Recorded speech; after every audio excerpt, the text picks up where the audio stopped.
Hey, welcome back to a very short episode of the FMA Dumpster Fire podcast. Today, I am going to express gratitude to the silent professionals of Filipino martial arts. I'm going to share with you an analogy. Imagine a boy out in the street, just minding his business, walking about, when he finds a round object and he picks up this round object and it's a kind of a ball, but he doesn't know quite what kind of ball. Um, but he loves the ball. He loves the ball so much. Loves the shape, loves the look, loves the feel of this ball. But he doesn't quite know exactly what it is, and he doesn't quite know how to use it. And so there are a few kinds of people that exist when they observe this young boy with this ball that he loves but is unfamiliar with. By the way, let's call this ball, or let's call this boy Paulo, hypothetically.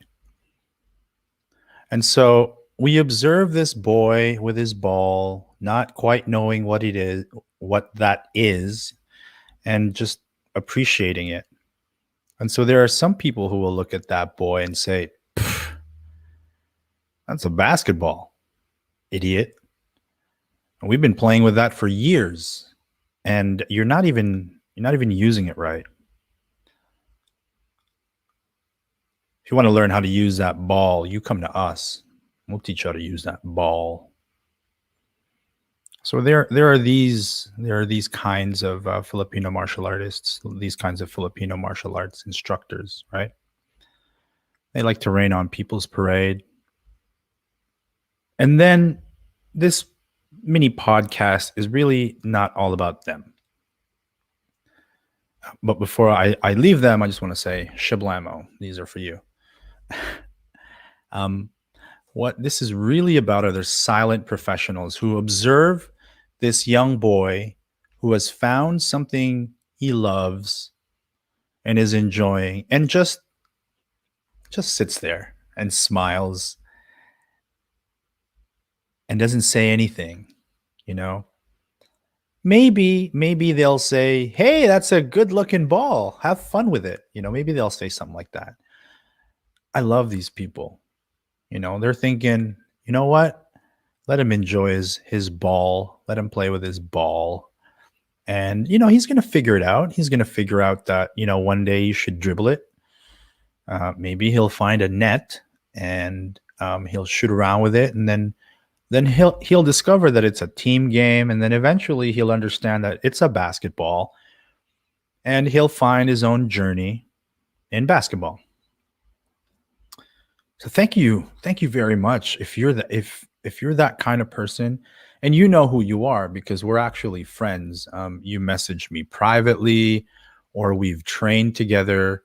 You're the kind who, you know, maybe you observe people doing things the wrong way or in a way that's different, but you just are satisfied enough that someone's enjoying this ball, and maybe you'll give it a little nudge of advice. I love that. Thank you so much. I'm so happy that those kinds of people exist in Filipino martial arts. And just to extend this podcast to maybe 5 minutes, let me repeat the analogy. There's a young boy. He's walking around. He finds a ball on the ground. Doesn't know quite what it is. He just knows he loves it. He thinks it's cool. Loves the way it looks. Loves the way it feels. And he's just walking around, just being proud of this ball that he found. Look at me! I got my ball. And then there are two kinds of people. There's probably more, but let's talk about these two. There's the kind of observer that pokes fun at that boy for not understanding that. Yeah, I mean, he's just calling it a ball. He doesn't know it's a basketball. What an idiot! And may even remark, "Hey, you're doing that wrong. And if you want to learn how to do that, you come to us." That kind of attitude. I fucking hate those people, man. Fucking hate them. Well, truthfully, I don't really care, but They're annoying. And then again, this is about these silent professionals in Filipino martial arts that are just happy that someone has found a ball that they're familiar with. These silent professionals could be, professional basketball players, right? Let's say, to stick to the analogy. So a professional basketball player may look at this young kid who's just picked up a basketball, doesn't even know how to dribble, doesn't know the rules or the culture of basketball, and they're just like, I'm gonna let him figure out how to dribble it first, and then we'll see where that goes, and I'm gonna guide him, if he asks for it. Love those people. Love those people. And then once again, there are the opposite of them. People who look at this boy and go, what a dummy. He doesn't even know what it's called. He's not even dribbling it right. Look at him. He's double dribbling. Doesn't he know that's traveling? God, what an idiot. Doesn't even know the rules of basketball. And then they'll remark, you're not even holding that ball right? We know these people. We know the type. And collectively, I just like to tell these people to fuck off. Just fuck off, man. Let me play with my balls, okay? Let these dudes play with their balls. Let them play with their balls, homie. And quit staring at these boys playing with their balls. What are you? Okay, that's the end of this one. Hey, thank you guys very much for supporting the podcast. It's become a real podcast, I suppose.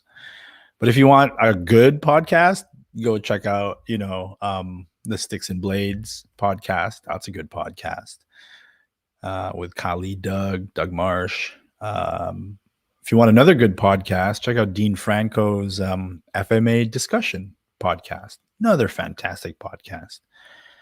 And pay no mind to this podcast. This is probably masturbatory, self-indulgent, just so I can hear my voice later, so I can wear my cowboy hat. So that's it. Yeah, and one more time for all of you FMA people who enjoy watching boys play with their balls and tell them that they're not playing with their balls correctly, ease up, homie. Ease up, It's a different path. I hope you take it. Friggin' ball watchers. All right, peace. I'm out.